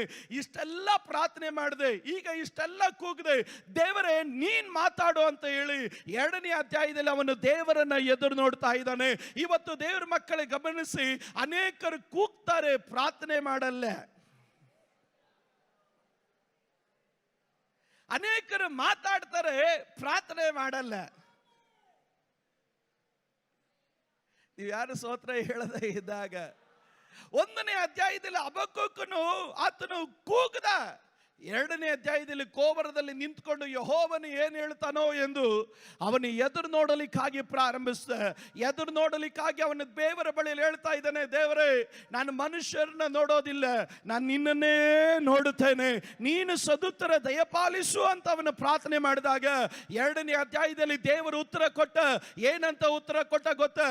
ದುಷ್ಟನು ದುಷ್ಟತನದಿಂದ ಹಾಳಾಗ್ತಾನೆ, ಆದರೆ ನನ್ನವನಾಗಿರುವ ನೀತಿವಂತನು ಬದುಕೋದು ನಂಬಿಕೆಯಿಂದಲೇ. 1ನೇ ಅಧ್ಯಾಯದಲ್ಲಿ ಕೂಗದ. 2ನೇ ಅಧ್ಯಾಯದಲ್ಲಿ ದೇವರನ್ನ ಎದುರು ನೋಡ್ತಾ ಇದ್ದಾನೆ. ದೇವರನ್ನ ಎದುರು ನೋಡಿದಾಗ ದೇವರು ನೋಡ್ತಾ ಇದ್ದಾನೆ. ಅವನಿಗೆ ಉತ್ತರ ಕೊಟ್ಟ. ಆತನ ಹೇಳಿದ, ನೀಗೋ ಕಾಲವು ಕ್ಲುಪ್ತವಾಗಿದೆ, ತಕ್ಕ ಸಮಯದಲ್ಲಿ ದರ್ಶನಗಳು ನೆರವೇರುತ್ತೆ, ತಡವಾಗೋದಿಲ್ಲ. ಆದ್ರೆ ದೇವರು ತಾನು ಹೇಳ್ತಾನೆ, ನನ್ನವನಾಗಿರುವ ನೀತಿವಂತನು. ಅದರ ಅರ್ಥ ಏನು? ದೇವರು ಹೇಳ್ತಾನೆ, ನೀತಿವಂತನು ಯಾರಿಗುಳ್ಳವನು? ಅವನು ದೇವರಿಗುಳ್ಳವನಾಗಿದ್ದಾನೆ. ಆ ನೀತಿವಂತನ ಕುರಿತಾಗಿ ದೇವರು ಹೇಳ್ತಾನೆ, ನನ್ನವನಾಗಿರುವ ನೀತಿವಂತನು ಬದುಕೋದು ನಂಬಿಕೆಯಿಂದಲೇ. 2ನೇ ಅಧ್ಯಾಯದಲ್ಲಿ ಎದುರು ನೋಡಿದ. ದೇವರೇ ನಾನು ಪ್ರಶ್ನೆ ಮಾಡಿದೆ, ಉತ್ತರವನ್ನ ಎದುರು ನೋಡ್ತಾ ಇದ್ದೀನಿ. 2ನೇ ಅಧ್ಯಾಯದಲ್ಲಿ ಕಾದಿದ್ದಾನೆ. 3ನೇ ಅಧ್ಯಾಯಕ್ಕೆ ಬಂದಾಗ ಅವನನ್ನು ಎದುರು ನೋಡ್ತಾ ಇದ್ದಾನೆ. ಉತ್ತರ ಏನ್ ಬರುತ್ತೋ ಅಂತ ಹೇಳಿ ಪರಲೋಕದಿಂದ ನೋಡಿದಾಗ ಬೈಬಲ್ ಹೇಳ್ತದೆ, 3ನೇ ಅಧ್ಯಾಯದಲ್ಲಿ ಅವನು ನೋಡ್ತಾ ಇರಬೇಕಾದ್ರೆ ಆಕಾಶದ ಬಾಗಿಲುಗಳು ತೆರೆಯಲ್ಪಡ್ತು. ಈಗ ಕರ್ತನು ತಾನು ಆತನ ಕೆರೂಬಿಯರ ರೆಕ್ಕೆಗಳೊಟ್ಟಿಗೆ ಮಹಿಮಾ ಸಿಂಹಾಸನ ರೂಢನಾಗಿ ತೇಜಸ್ಸು ಪ್ರಭಾವಗಳನ್ನು ಧರಿಸಿಕೊಂಡವನಾಗಿ ಕರ್ತನೇ ಇಳಿದು ಬರ್ತಾ ಇದ್ದಾನೆ.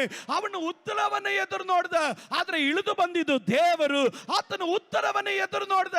ಆದ್ರೆ ಇಳಿದು ಬಂದಿದ್ದು ದೇವರು ಇಳಿದು ಬಂದಾಗ ಹಬಕ್ಕೂಕನ ನೋಡ್ತಾ ಇರಬೇಕಾದ್ರೆ ಈಗ ಆಕಾಶದಿಂದ ಒಂದು ಶಬ್ದ ಮುಳುಗುತ್ತಾ ಇದೆ. ದೇವರು ಆತನ ಅರುಣನ ರೆಕ್ಕೆಗಳನ್ನು ಕಟ್ಟಿಕೊಂಡವನಾಗಿ ಆತನು ಇಳಿದು ಬರಬೇಕಾದ್ರೆ ಅವನ ಮುಂದೆ ಒಂದು ಶಬ್ದ ಮುಳುಗ್ತಾ ಇದೆ. ಯೆಹೋವನು ತನ್ನ ಅಭಿಷಕ್ತನ ಉದ್ಧಾರಕ್ಕಾಗಿ ತನ್ನ ಪ್ರಜೆಗಳ ರಕ್ಷಣೆಗಾಗಿ ದೇವರು ಇಳಿದು ಬರುತ್ತಾ ಇದ್ದಾನೆ. ಇವತ್ತು ಪ್ರಾರ್ಥನೆ ಮಾಡುವ ದೇವರ ಸಭೆಯೇ, ಪ್ರಾರ್ಥನೆ ಮಾಡುವ ದೇವ ಜನರೇ ಮರೆತು ಹೋಗಬಾರದು. ತನ್ನ ಪ್ರಜೆಗಳನ್ನು ದೇವರು ಮರೆಯೋದಿಲ್ಲ, ತನ್ನ ಅಭಿಷಕ್ತರನ್ನು ದೇವರು ಮರೆಯೋದಿಲ್ಲ. ಪ್ರಾರ್ಥನೆ ಮಾಡುವಂತ ದೇವರ ಮಕ್ಕಳಿಗಾಗಿ ಇಳಿದು ಬರುವ ಒಬ್ಬ ದೇವರು ಇದ್ದಾನೆ. ತನ್ನ ಪ್ರಜೆಯ ರಕ್ಷಣೆಗಾಗಿ, ತನ್ನ ಅಭಿಷಕ್ತನ ಉದ್ಧಾರಕ್ಕಾಗಿ. ಇವತ್ತು ಏನೆಲ್ಲ ಕಳ್ಕೊಂಡ್ರು ಅಭಿಷೇಕ ಕಳ್ಕೊಳ್ಬೇಡ್ರಿ. ಇವತ್ತು ಏನೆಲ್ಲ ಕಳ್ಕೊಂಡ್ರು ದೇವರ ಕೃಪೆ ಕಳ್ಕೋಬೇಡ್ರಿ. ಇವತ್ತು ಏನೆಲ್ಲ ಕಳ್ಕೊಂಡ್ರು ನಾನು ದೇವರ ಮಗನು, ದೇವರ ಪ್ರಜೆ ಎನ್ನುವಂತ ಪದವಿಯನ್ನು ಕಳ್ಕೊಳ್ಬೇಡ್ರಿ. ಅಲ್ಪ ಕಾಲ ನೀನು ಸಂಕಟ ಅನುಭವಿಸಿದ್ರು ನೀನು ಅಭಿಷೇಕವನ್ನ ಕಾಪಾಡಿಕೊಂಡ್ರೆ ಅಭಿಷಕ್ತನೇ ನಿನ್ನ ಉದ್ಧಾರಕ್ಕಾಗಿ ದೇವರು ಇಳಿದು ಬರುತ್ತಾನೆ. ಅಭಿಷಕ್ತನನ್ನ ಲಜ್ಜೆಗೀಡು ಮಾಡೋದಕ್ಕೆ ನನ್ನ ದೇವರು ಅನುಮತಿ ಕೊಡೋದಿಲ್ಲ. ಗಟ್ಟಿಯಾಗಿ ಆಮೇನ್ ಹೇಳ್ರಿ. ಅನೇಕರು ಅಭಿಷೇಕವನ್ನ ಅಲ್ಪ ಎಂದು ಪರಿಗಣಿಸಿದಾಗ, ಅನೇಕರ ಅಭಿಷೇಕಕ್ಕೆ ಬೆಲೆ ಕೊಡದೆ ನಡೆದಾಗ, ಅನೇಕರು ಅಭಿಷೇಕ ಏನು ಅಂತ ಗೊತ್ತಿಲ್ದಿರ ನಡಿಬೇಕಾದ್ರೆ ನಿನ್ನ ಕೈಯಲ್ಲಿರೋದು ಸ್ವಲ್ಪ ಎಣ್ಣೆ ಆದ್ರೂ ಕಾಪಾಡ್ಕೋ. ಬರ ಆಗಿರ್ಬೋದು, ಕಷ್ಟ ಆಗಿರ್ಬೋದು, ಹೋರಾಟ ಆಗಿರ್ಬೋದು, ಪ್ರತಿಕೂಲ ಆಗಿರ್ಬೋದು, ನಿಂದೆ ಆಗಿರ್ಬೋದು, ಹಿಂಸೆ ಆಗಿರ್ಬೋದು,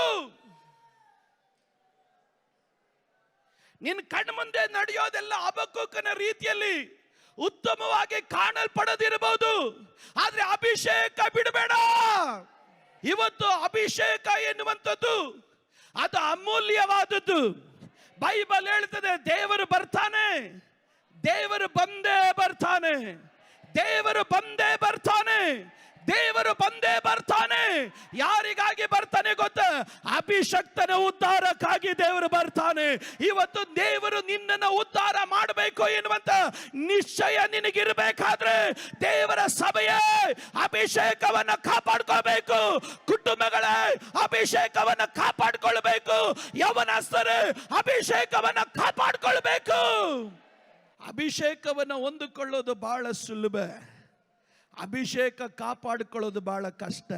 hold on to your anointing. ನೀನು ಅಭಿಷೇಕವನ್ನ ಗಟ್ಟಿಯಾಗಿ ಹಿಡ್ಕೋ.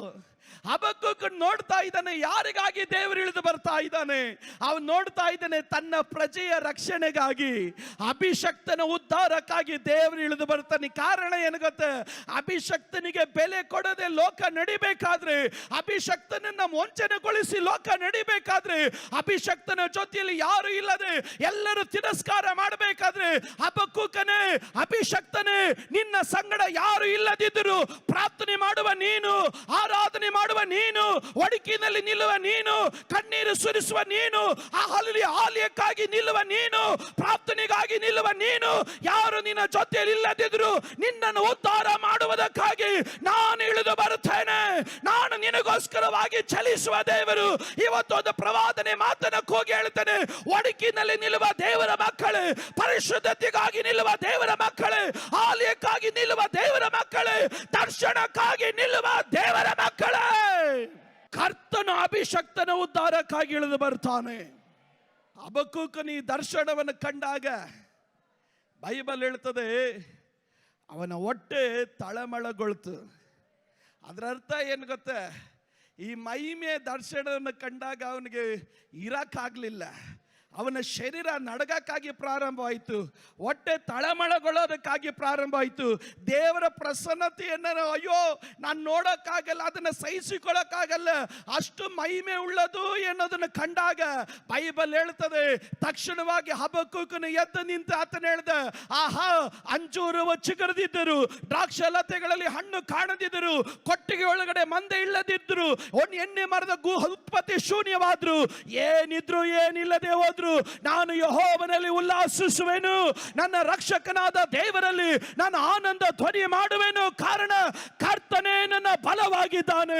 ಇವತ್ತು ನಾನು ಒಂದು ಕಾರ್ಯ ಹೇಳ್ತೇನೆ, ಏನಿದ್ರು ಏನಿಲ್ಲದೆ ಹೋದ್ರು ನನಗೆ ದೇವರು ಮಾತ್ರ ಸಾಕು ಎಂದು ಹೇಳುವವರು ಯಾರಾದ್ರೂ ಇದ್ರೆ ಇವತ್ತು ನಾನು ಒಂದು ಕಾರ್ಯ ಹೇಳ್ತೇನೆ, ಯಾರು ಬೇಕಾದ್ರೆ ಏನಾದ್ರೂ ಮಾಡ್ಲಿ, ನಾನು ದೇವರಲ್ಲಿರುವ ಆನಂದವನ್ನು ಬಿಡೋದಿಲ್ಲ, ದೇವರ ಮೇಲಿರುವ ಭರವಸೆಯನ್ನು ಬಿಡೋದಿಲ್ಲ, ದೇವರ ಮೇಲಿರುವ ನಂಬಿಕೆಯನ್ನು ಬಿಡೋದಿಲ್ಲ, ದೇವರ ಮೇಲಿರುವ ಧೈರ್ಯವನ್ನು ಬಿಡೋದಿಲ್ಲ. ಅಭಿಷಕ್ತನ ಉದ್ಧಾರಕ್ಕಾಗಿ ಇಳಿದು ಬರುವ ಒಬ್ಬ ಪರಲೋಕದ ದೇವರು ಇದ್ದಾನೆ. ಗಟ್ಟಿಯಾಗಿ ಒಂದು ಆಮೆನ್ ಹೇಳ್ರಿ.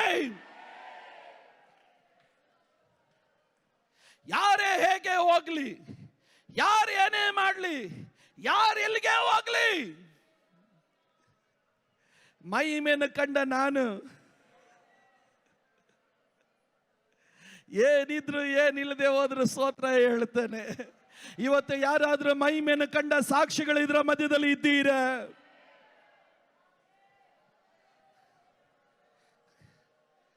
ಅದರಿಂದಲೇ ಮೀಕನ ಹೇಳ್ದ, ನಾನು ದೇವರನ್ನ ಎದುರುಗೊಳ್ತೇನೆ, ಕಾರಣ ಆತನ ಮುಖ ನೋಡಿದವರು ಯಾರು ಲಜ್ಜೆಗೀಡ ಆಗೋದಿಲ್ಲ. ಆತನು ಹೇಳ್ತಾನೆ, ಏ ಶತ್ರುವೇ, ನನ್ನ ವಿಷಯದಲ್ಲಿ ನೀನು ಇಕ್ಕಬೇಡ, ನಾನು ಬಿದ್ದಿದ್ರು ಮತ್ತೆ ನಾನು ಹೇಳುವೆನು. ದೇವರ ಮುಖ ನೋಡುವಂತ ವ್ಯಕ್ತಿಗೊಂದು ಧೈರ್ಯ ಇದೆ. ಏನು ಧೈರ್ಯ? ನಾನು ಆತನ ಮುಖವನ್ನು ನೋಡಿದ್ದೇನೆ. ಆತನ ಮುಂದೆ ಮೊಣಕಾಲು ಮಡಚಿದ್ರೆ ಯಾವ ಮನುಷ್ಯರ ಮುಂದೆ ಮೊಣಕಾಲು ಮಡಚೋದಕ್ಕೆ ದೇವರ ಅನುಮತಿ ಕೊಡೋದಿಲ್ಲ. ಆತನ ಮುಂದೆ ನನ್ನ ತಲೆ ತಗ್ಗಿದ್ರೆ ಯಾವ ಮನುಷ್ಯರ ಮುಂದೆ ತಲೆ ತಗ್ಗೋದಕ್ಕೆ ನನ್ನ ದೇವರ ಅನುಮತಿ ಕೊಡೋದಿಲ್ಲ. ಆತನ ಹೇಳಿದ, ನಾನು ದೇವರನ್ನು ಎದುರು ನೋಡುವವನಾಗಿರೋದ್ರಿಂದ ಶತ್ರುವನ್ನು ನೋಡಿಕೊಂಡು ಹೇಳಿದ, ಏ ಶತ್ರುವೇ, ನನ್ನನ್ನು ನೋಡಿ ನೀನು ಹಿಗ್ಗಬೇಡ. ಇವತ್ತು ನಾನು ಬಿದ್ದಿರಬಹುದು, ಆದ್ರೆ ಎಲ್ಲಾ ಕಾಲದಲ್ಲಿ ನಾನು ಬಿದ್ದಿರೋದಿಲ್ಲ, ನಾನು ಮತ್ತೆ ನಾನು ಹೇಳುವೆನು. ಈ ಜೂನ್ ತಿಂಗಳಲ್ಲಿ ನಾನು ಕೂಗಿ ಹೇಳ್ತೇನೆ, ಈ ತಿಂಗಳು ನೀವು ಹೇಳಲಿಕ್ಕಾಗಿ ಹೋಗುತ್ತೀರಾ, ನಿನ್ನ ಶತ್ರುಗಳು ಲಜ್ಜೆಗೇಡಾಗತಕ್ಕಂತೆ ಕರ್ತನು ನಿನ್ನನ್ನು ಎಬ್ಬಿಸ್ತಾನೆ. ಶುಖದಲ ಮನ ರಖದಲ ಮನ ರುಖದಲ ಬ. ಇವತ್ತು ಯಾರಾದ್ರೂ ಕೂಗಿ ಹೇಳ್ರಿ, ಏ ಶತ್ರುವೇ, ನನ್ನ ವಿಷಯದಲ್ಲಿ ನೀನು ಸಂತೋಷ ಪಡಬೇಡ, ಏ ಶತ್ರುವೇ, ನನ್ನ ವಿಷಯದಲ್ಲಿ ನೀನು ಹಿಗ್ಗಬೇಡ. ಕೆಲವರು ಹೇಳ್ತಾರೆ, ಪಾಸ್ಟ್ರೆ ತುಂಬಾ ಅವಮಾನ ಪಾಸ್ಟ್ರೆ. ಹೇಳ್ರಿ, ನನ್ನ ಶತ್ರುವೇ, ನನ್ನ ವಿಷಯದಲ್ಲಿ ಹಿಗ್ಗಬೇಡ, ನಾನು ಬಿದ್ದಿದ್ದರು ನಾನು ಮತ್ತೆ ಹೇಳುವೆನು. ಇವತ್ತು ಕತ್ತಲಲ್ಲಿ ನೀನಿದ್ದರು ಯೆಹೋವನು ನಿನಗೆ ಬೆಳಕಾಗಿರುವನು. ಇವತ್ತು ಯಾರಾದರೂ ಗಟ್ಟಿಯಾಗಿ ಕೂಗಿ ಹೇಳ್ರಿ, ಎಸ್ ಪಾಸ್ಟರ್, ನಾನು ಅಲ್ಲಿಂದ ಹೊರಗಡೆ ಬರಲಿಕ್ಕಾಗಿ ಹೋಗುತ್ತೇನೆ, ಆ ಹೋರಾಟಗಳಿಂದ ಹೊರಗಡೆ ಬರಲಿಕ್ಕಾಗಿ ಹೋಗುತ್ತೇನೆ, ಆ ಪ್ರತಿಕೂಲಗಳಿಂದ ನಾನು ಹೊರಗಡೆ ಬರಲಿಕ್ಕಾಗಿ ಹೋಗುತ್ತೇನೆ, ಆ ಎಲ್ಲ ಇಕ್ಕಟ್ಟುಗಳಿಂದ ನಾನು ಹೊರಗಡೆ ಬರಲಿಕ್ಕಾಗಿ ಹೋಗುತ್ತೇನೆ. ಈ ತಿಂಗಳು ದೇವರು ನನಗಾಗಿ ಒಂದು ದೊಡ್ಡ ಔತಣವನ್ನ ವೈರಿಗಳ ಮಧ್ಯದಲ್ಲಿ ದೇವರು ಸಿದ್ಧ ಮಾಡಲಿಕ್ಕಾಗಿ ಹೋಗುತ್ತಾನೆ ಎಂದು ನಂಬುವ ದೇವರ ಮಕ್ಕಳು ಮಾತ್ರ ಗಟ್ಟಿಯಾಗಿ ಆಮೆನ್ ಹೇಳ್ರಿ.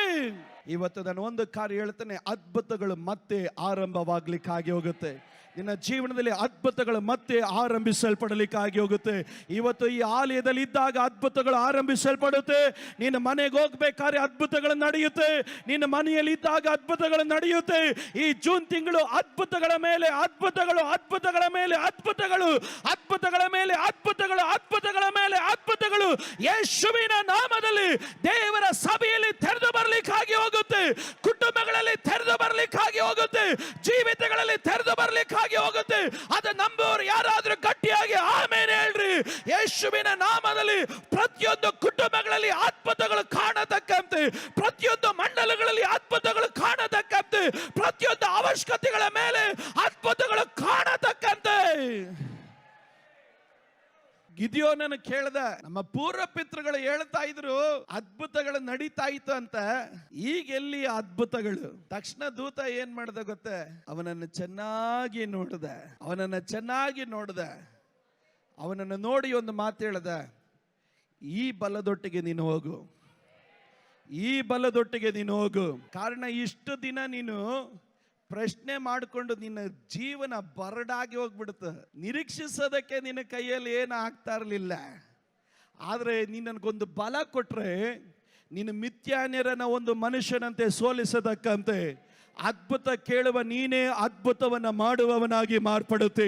ಇವತ್ತು ಯೇಸುವಿನ ನಾಮದಲ್ಲಿ ನಾನು ಕೂಗಿ ಹೇಳುತ್ತೇನೆ, ಪ್ರಶ್ನೆ ಮಾಡುವಂತ ನಿನ್ನ ಮುಖಾಂತರವಾಗಿ ಒಂದು ಅದ್ಭುತ ನಡೆಯತಕ್ಕಂತೆ ಇವತ್ತು ದೇವರು ನಿನ್ನನ್ನು ಚೆನ್ನಾಗಿ ದೇವರು ನೋಡುತ್ತಾ ಇದ್ದಾನೆ. ನಿನ್ನನ್ನು ದೇವರು ತನ್ನ ಬಲದಿಂದ ದೇವರು ತುಂಬಿಸ್ಲಿಕ್ಕಾಗಿ ದೇವರು ಬಯಸ್ತಾನೆ. ಯೇಸುವಿನ ನಾಮದಲ್ಲಿ ಅದ್ಭುತಗಳು ನಿಂತು ಹೋಗಲಿಲ್ಲ. ದೇವರ ಅದ್ಭುತಗಳನ್ನು ದೇವರು ತೆರೆದು ಬಿಡಲಿಕ್ಕಾಗಿ ಹೋಗುತ್ತಾನೆ. ಅದನ್ನು ಹೊಂದಿಕೊಳ್ಳೋದಕ್ಕೆ ಸಿದ್ಧವುಳ್ಳವರೆಲ್ಲರೂ ಎದ್ದು ನಿಂತ್ಕೊಳ್ಳೋಣ. ಒಂದು 5 ನಿಮಿಷದ ಪ್ರಾರ್ಥನೆ ಮಾಡಲಿಕ್ಕಾಗಿ ಹೋಗೋಣ. ನಿಮ್ಮ ಕುಟುಂಬಗಳಿಗಾಗಿ ಪ್ರಾರ್ಥನೆ ಮಾಡ್ರಿ. ಕುಟುಂಬಗಳ ಮಧ್ಯದಲ್ಲಿ ಒಂದು ದೊಡ್ಡ ಸಮಾಧಾನವನ್ನ ದೇವರು ಕಳಿಸಿಕೊಡುತ್ತಾ ಇದ್ದಾನೆ. ಕುಟುಂಬದ ಮಧ್ಯದಲ್ಲಿ ಒಂದು ಅದ್ಭುತಗಳನ್ನ ದೇವರು ರಿಲೀಸ್ ಮಾಡ್ತಾ ಇದ್ದಾನೆ. ಕುಟುಂಬದ ಮಧ್ಯದಲ್ಲಿ ದೇವರು ಒಂದು ಜಯವನ್ನ ದೇವರು ತೆರೆದು ಬಿಡುತ್ತಾ ಇದ್ದಾನೆ. ಕುಟುಂಬಗಳಲ್ಲಿ ಎದ್ದೇಳ್ಪಟ್ಟಿರುವಂತ ಎಲ್ಲ ಅಲೆಗಳನ್ನು ದೇವರು ಶಾಂತ ಮಾಡಲಿಕ್ಕಾಗಿ ಹೋಗ್ತಾನೆ. ಯೇಸುವಿನ ನಾಮದಲ್ಲಿ ನಿನ್ನ ಮನೆಯ ಮಧ್ಯದಲ್ಲಿ ಒಂದು ದೊಡ್ಡ ಸಮಾಧಾನ ಇಳಿದು ಬರಲಿಕ್ಕಾಗಿ ಹೋಗುತ್ತೆ. ಆ ಎಲ್ಲ ಬರಡುತನಗಳನ್ನು ದೇವರು ನೀಗಿಸ್ಲಿಕ್ಕಾಗಿ ಹೋಗುತ್ತಾನೆ. ಬಾಯಿ ತೆರೆದು ಪ್ರಾರ್ಥನೆ ಮಾಡ್ರಿ, ಮಾತನಾಡ್ರಿ, ಬಾಯಿ ತೆರೆದು ಪ್ರಾರ್ಥನೆ ಮಾಡ್ರಿ. ಯುದ್ಧ ನಿನ್ನದಲ್ಲ, ಯುದ್ಧ ಯೆಹೋವನದು. ಈ ತಿಂಗಳು ದೇವರು ಕೊಡಲ್ಪಟ್ಟಂತ ವಾಗ್ದಾನದ ಪ್ರಕಾರ, ಈ ವರ್ಷ ದೇವರು ಕೊಡಲ್ಪಟ್ಟ ವಾಗ್ದಾನದ ಪ್ರಕಾರ ನೀತಿವಂತನ ಗುಡಾರದಲ್ಲಿ ಹರ್ಷ ಉಲ್ಲಾಸದ ಶಬ್ದಗಳು ಕೇಳಲ್ಪಡುತ್ತದೆ ಎಂದು ವಾಗ್ದಾನದ ಪ್ರಕಾರ ರುಕಾದಲ ಮಾನ ರಾದಲ ಬಾರ ಶಾಖಾದಲ ಮಾನ ರಾದಲ ಬಾರ ರೇಖೆ ದೇಲೆ ಮಾನ ರಕಾದಲ ಮಾನ ರುಕಾದಲ ಬರೋ ಶಾಬಾದನರ. ದೇವರನ್ನ ಎದುರು ನೋಡ್ರಿ. ಕುಟುಂಬದ ಮಧ್ಯದಲ್ಲಿ ಹರಿದಾಡುವಂತ ಆ ಮರಣ ಎನ್ನುವಂತ ಮಾತುಗಳನ್ನು ದೇವರು ಕ್ಯಾನ್ಸಲ್ ಮಾಡ್ತಾ ಇದ್ದಾನೆ. ನಿನ್ನನ್ನು ಕೊಂದು ಬಿಡುತ್ತೀನಿ, ನಿನ್ನನ್ನು ಬದುಕೋದಕ್ಕೆ ಬಿಡೋದಿಲ್ಲ ಎಂದು ಸವಾಲನ್ನು ಹೂಡುವಂತ ಎಲ್ಲ ಸರ್ಪ ಶಕ್ತಿಗಳನ್ನು ದೇವರು ಈ ನಿಮಿಷ ಕ್ಯಾನ್ಸಲ್ ಮಾಡ್ತಾ ಇದ್ದಾನೆ. ಮುರಿಯಲಿ, ಮುರಿಯಲಿ, ಮುರಿಯಲಿ. ಯೇಸುವಿನ ನಾಮದಲ್ಲಿ ನಿನ್ನನ್ನು ಬದುಕೋದಕ್ಕೆ ಬಿಡೋದಿಲ್ಲ ನಾನು ಎಂದು ಸವಾಲನ್ನು ಹಾಕುತ್ತಿರುವಂತ ಶತ್ರುಗಳ ಬಾಯಿ ಕಟ್ಟಲ್ಪಡಲಿ. ನಾನು ಕಾಣ್ತಾ ಇದ್ದೇನೆ, ಒಂದು ನಾಗರಾಜನ ದೇವರು ಮುಟ್ಟುತ್ತಾ ಇದ್ದಾನೆ. ಆತನ ಬಾಯನ್ನು ಮುಚ್ಚತಕ್ಕಂತೆ ಆತನಿಗೆ ಸಂಬಂಧಪಟ್ಟವರು ಪ್ರಾರ್ಥನೆ ಮಾಡ್ರಿ. ಯೇಸುವಿನ ನಾಮದಲ್ಲಿ, ಯೇಸುವಿನ ನಾಮದಲ್ಲಿ, ಯೇಸುವಿನ ನಾಮದಲ್ಲಿ ಕುಟುಂಬದ ವಿರುದ್ಧವಾಗಿ ಸವಾಲುಗಳನ್ನು ಹೂಡಿ ಸ್ವಸ್ಥತೆಯನ್ನು ಕೆಡಿಸುವಂತ ಎಲ್ಲ ದುರಾತ್ಮನ ಶಕ್ತಿಗಳು ಮುರಿಯಲೇ. ಯುದ್ಧ ಯೆಹೋವನದೆಂದು ಕರ್ತನು ತನ್ನ ವಾಗ್ದಾನ ಮಾಡುತ್ತಾ ಇದ್ದಾನೆ. ಅಲ್ಪ ನಿಮಿಷ 2 ಕರಗಳನ್ನು ಗಟ್ಟಿಯಾಗಿ ತಟ್ಟುತ್ತ ಬಾಯಿ ತೆರೆದು ಅನ್ಯ ಭಾಷೆಯಲ್ಲಿ ಪ್ರಾರ್ಥನೆ ಮಾಡ್ರಿ. ರೇಖೆ ಬೋದಲೋರ ಶಾಖಾದಲ ಮನ ರಾದಲಬ. ಮುರಿಯಲಿ, ಮುರಿಯಲಿ, ಮುರಿಯಲಿ, ಮುರಿಯಲಿ. ಏಸಾವನ ಶಕ್ತಿಗಳು ಮುರಿಯಲಿ. ಹೊಟ್ಟೆ ಕಿಚ್ಚಿನ ಆತ್ಮಗಳು ಮುರಿಯಲಿ. ಕಹಿ ಬೇರುಗಳು ಮುರಿಯಲಿ. ಯೇಸುವಿನ ನಾಮದಲ್ಲಿ ಕರ್ತನೆ, ಕುಟುಂಬಗಳ ಮಧ್ಯದಲ್ಲಿ ವಿರೋಧಗಳನ್ನು ತಂದಾಕಿ ಕುಟುಂಬಗಳನ್ನು ಮುರಿಯೋದಕ್ಕೆ ಪ್ರಯತ್ನಿಸುವ, ಸಭೆಯನ್ನು ಮುರಿಯೋದಕ್ಕೆ ಪ್ರಯತ್ನಿಸುವ, ದೇಶ ಸಂಸ್ಥೆಗಳನ್ನು ಮುರಿಯೋದಕ್ಕೆ ಪ್ರಯತ್ನಿಸುವ, ಸಂಬಂಧಗಳನ್ನು ಮುರಿಯೋದಕ್ಕೆ ಪ್ರಯತ್ನಿಸುವ ಎಲ್ಲ ದುರಾತ್ಮನ ಶಕ್ತಿಗಳು ಯೇಸುವಿನ ನಾಮದಲ್ಲಿ ಮುರಿಯಲೇ. ಇದೊಂದು ಆತ್ಮಿಕ ಯುದ್ಧ. ಇದು ಕುಟುಂಬಗಳನ್ನು ದೇವರು ರಿಸ್ಟೋರ್ ಮಾಡ್ತಾ ಇದ್ದಾನೆ.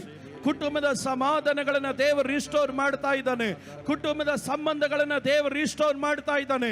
ಕುಟುಂಬದ ಬೆಳವಣಿಗೆಗಳನ್ನು ದೇವರು ರಿಸ್ಟೋರ್ ಮಾಡ್ತಾ ಇದ್ದಾನೆ. ಯೇಸುವಿನ ನಾಮದಲ್ಲಿ ಬಿಟ್ಟು ಕೊಡಬೇಡ್ರಿ, ಬಿಟ್ಟು ಕೊಡಬೇಡ್ರಿ. ಕೆಲವರು ಹಿಂತಿರುಗಿ ಬಂದು ನಿನ್ನ ಕುಟುಂಬಕ್ಕೆ ಸೇರತಕ್ಕಂತೆ ಯೇಸುವಿನ ನಾಮದಲ್ಲಿ ಓ ರಾಬಾದಲ ರಾಶಾದಲ ಬಾಲ ರಾಖಾದಲ ಬಾ. ದೂತರು ಇಳಿಯಲಿ, ದೂತರು ಇಳಿಯಲಿ, ದೂತರು ಇಳಿಯಲಿ. ಯೇಸುವಿನ ನಾಮದಲ್ಲಿ ಮಾತುಗಳು ಕ್ಯಾನ್ಸಲ್ ಆಗಲಿ, ಬೇರುಗಳು ಕ್ಯಾನ್ಸಲ್ ಆಗಲಿ. ಯೇಸುವಿನ ನಾಮದಲ್ಲಿ ಮಹಿಮೆ ತೋರ್ಬರಲಿ, ಮಹಿಮೆ ತೋರ್ಬರಲಿ, ಮಹಿಮೆ ತೋರ್ಬರಲಿ. ಒಬ್ಬೊಬ್ಬರ ಜೀವಿತಗಳಲ್ಲಿ ನಿನ್ನ ಮಹಿಮೆ ಯೇಸುವಿನ ನಾಮದಲ್ಲಿ ತೋರ್ಬರಲಿ. ರೇ ದೇ ಲೇ ರೇಖೆ ಬೋದೋಲೋರ ಶಾದಾಲಮಾನ. ದೇವದೂತರುಗಳು ಇಳಿಯಲಿ, ಟೇಕ್ ಓವರ್ ಮಾಡಲಿ, ಟೇಕ್ ಓವರ್ ಮಾಡಲಿ. ಪ್ರಾರ್ಥನೆ ಮಾಡೋಣ. ಇಲ್ಲಿರೋರಾಗಿರ್ಬೋದು, ಆನ್ಲೈನ್ಗಳಲ್ಲಾಗಿರ್ಬೋದು, ಇಲ್ಲಿ ಪ್ರಾರ್ಥನೆ ಮಾಡಬೇಕಾದ್ರೆ ದೇವರ ಆತ್ಮನ ತಿಳಿಸ್ತನು. ನಾಗರಾಜ್ ಎನ್ನುವಂತ ಒಂದು ವ್ಯಕ್ತಿಯಿಂದ ತೊಂದರೆಯನ್ನು ಅನುಭವಿಸ್ತಾ ಇರೋರು, ನಿನ್ನನ್ನು ಬದುಕಕ್ಕೆ ಬಿಡಲ್ಲ, ನಿನ್ನನ್ನು ಉಳಿಸಲ್ಲ, ನೀನು ಹೇಗೆ ಮುಂದಕ್ಕೆ ಹೋಗ್ತೀಯ ಎಂದು ಸವಾಲನ್ನು ಎದುರಿಸ್ತಾ ಇರೋರು ಅಂಥವ್ರು ಯಾರಾದರೂ ಇದ್ರ ಒಳಗಡೆ ಇದ್ರೆ, ಒಂದು ಪಕ್ಷ ನಮ್ಮನ್ನು ಆನ್ಲೈನ್ಗಳಲ್ಲಿ ವೀಕ್ಷಿಸುವವರು ಯಾರಾದ್ರೂ ಇರ್ಬೋದು, ಅಂಥವ್ರು ಇದ್ರೆ, ಯಾರಾದರೂ ಇದ್ರೆ, ನಾಗರಾಜ್ ಎನ್ನುವಂಥ ವ್ಯಕ್ತಿಗೆ ಸಂಬಂಧಪಟ್ಟವರು ದೇವರ ಆತ್ಮನು ಆ ವ್ಯಕ್ತಿಯನ್ನ ದೇವರು ಮುಟ್ಟಲಿಕ್ಕಾಗಿ ದೇವರು ಹೋಗ್ತಾನೆ. ನೀವಮ್ಮ ಮುಂದೆ ಬನ್ರಿ. ಆ ವ್ಯಕ್ತಿಯನ್ನ ದೇವರು ಮುಟ್ಟಲಿಕ್ಕಾಗಿ ಹೋಗ್ತಾನೆ. ದೇವರು ಏನಾದ್ರೂ ಮಾತಾಡಿದ್ರೆ, ಆಲೋಚನೆ ಕೊಟ್ರೆ ದೇವರು ಅದನ್ನ ಮಾಡ್ತಾನೆ ಅನ್ನೋ ಗುರುತು ಅದು. ದೇವರು ವಾಕ್ಯ ತಮಾಷೆಗೆ ಹೇಳೋದಿಲ್ಲ. ದೇವರು ಕುಟುಂಬದ ಮಧ್ಯದಲ್ಲಿರುವ ಜಗಳಗಳನ್ನು ತೆಗೆದಾಕ್ತೀನಿ ಅಂತ ದೇವರು ಹೇಳಿದ್ರೆ ದೇವರು ಗುರುತು ಕೊಟ್ಟು ಅದನ್ನು ದೇವರು ಮಾಡೇ ಮಾಡ್ತಾನೆ. ಈ ವರ್ಷ ಜೂನ್ ತಿಂಗಳಲ್ಲಿ ದೊಡ್ಡ ರಿಸ್ಟೋರೇಷನ್ ಕುಟುಂಬದಲ್ಲಿ ನಡೀಲಿಕ್ಕಾಗಿ ಹೋಗುತ್ತೆ. ನಾವು ಈ ಕುಟುಂಬಗಳಿಗಾಗಿ ನಾವು ಪ್ರಾರ್ಥನೆ ಮಾಡಲಿಕ್ಕಾಗಿ ಹೋಗ್ತೇವೆ. ಈ ಕುಟುಂಬಕ್ಕಾಗಿ ನಾನು ಹೇಳ್ತಾ ಇರೋದು ಇದು ಮಾತ್ರ ಅಲ್ಲ, ಅನೇಕ ಕುಟುಂಬಗಳನ್ನು ದೇವರು ಮುಟ್ಟಲಿಕ್ಕಾಗಿ ಹೋಗ್ತಾನೆ. ನೀವು ನಂಬ್ತೀರ? ನಾನು ಕೇಳಿದೆ, ನೀವು ನಂಬ್ತೀರ? ನನ್ನ ಕುಟುಂಬದಲ್ಲಿ ಒಂದು ದೊಡ್ಡ ಸಮಾಧಾನ ಕಾಣ್ತಾನೆ ನಾನು. ಆ ವಾಗ್ದಾನ, ನೀತಿವಂತನ ಗುಡಾರದಲ್ಲಿ ಹರ್ಷ ಉಲ್ಲಾಸದ ಸ್ವರ ಕೇಳುತ್ತದೆ ಎನ್ನುವಂಥ ಪದ, ಅದು ನನ್ನ ಜೀವನದಲ್ಲಿ ನೆರವೇರುತ್ತೆ ಅಂತ ಹೇಳೋರು. ಕರಗಳನ್ನೆತ್ತಿ ನೀವು ಪ್ರಾರ್ಥನೆ ಮಾಡ್ತಾ ಇರಿ, ಕರಗಳನ್ನೆತ್ತಿ ಪ್ರಾರ್ಥನೆ ಮಾಡ್ತಾ ಇರಿ. ಋಷಂಸ ಕಾದನ ರೇದೆಲೆಬಾಮ್, ಯೇಸುವಿನ ನಾಮದಲ್ಲಿ, ಯೇಸುವಿನ ನಾಮದಲ್ಲಿ ಇಲ್ಲಿ ಕೈ ಎತ್ತಿ ಪ್ರಾರ್ಥನೆ ಮಾಡ್ತಾರೆ. ಒಬ್ಬೊಬ್ಬರಿಗಾಗಿ ಪ್ರಾರ್ಥಿಸ್ತೇವೆ. ಇವರ ವಿರುದ್ಧವಾಗಿರುವಂಥ ಎಲ್ಲ ವಿವಾದಗಳು ಅದು ಯೇಸುವಿನ ನಾಮದಲ್ಲಿ ಕ್ಯಾನ್ಸಲ್ ಆಗಲಿ, ಅದು ಯೇಸುವಿನ ನಾಮದಲ್ಲಿ ಕ್ಯಾನ್ಸಲ್ ಆಗಲಿ, ಅದು ಯೇಸುವಿನ ನಾಮದಲ್ಲಿ ಕ್ಯಾನ್ಸಲ್ ಆಗಲಿ. ಕರ್ತನೆ, ನ್ಯಾಯ ತೀರ್ಪು ನಿನ್ನ ಮಕ್ಕಳಿಗೆ ಅನುಕೂಲವಾಗಿ ರಿಲೀಸ್ ಆಗಲಿ. ಕರ್ತನೆ, ನೀತಿವಂತರ ಅವರು ಹರ್ಷ ಧ್ವನಿಯೊಟ್ಟಿಗೆ, ಆನಂದ ಧ್ವನಿಯೊಟ್ಟಿಗೆ ಅವರು ನಿನ್ನ ಸನ್ನಿಧಿಗೆ ಬರುತ್ತಾರೆ ಎಂದು ನಿನ್ನ ವಾಕ್ಯದ ಪ್ರಕಾರ ಈ ಜೂನ್ ತಿಂಗಳಲ್ಲಿ ನಿನ್ನ ಮಕ್ಕಳ ಹರ್ಷ ಧ್ವನಿಯೊಟ್ಟಿಗೆ, ಉಲ್ಲಾಸ ಧ್ವನಿಯೊಟ್ಟಿಗೆ ಆಲಯಕ್ಕೆ ಬರತಕ್ಕಂತೆ ಯೇಸುವಿನ ನಾಮದಲ್ಲಿ ರಿಲೀಸ್ ಅನ್ನೋಕೆ ಹೇಳ್ತಾ ಇದ್ದೇನೆ. ಅದ್ಭುತಗಳು ನಡೆಯಲಿ. ಕರ್ತನೆ, ನೀನು ಆ ರೀತಿ ಮಾಡಿದಕ್ಕಾಗಿ ಸ್ತೋತ್ರ, ಮಹಿಮೆ ನಿನಗೆ ಮಾತ್ರ. ಯೇಸುವಿನ ನಾಮದಲ್ಲಿ ಸ್ವರ್ಗೀಯ ತಂದೆಯೇ, ಆಮೆನ್.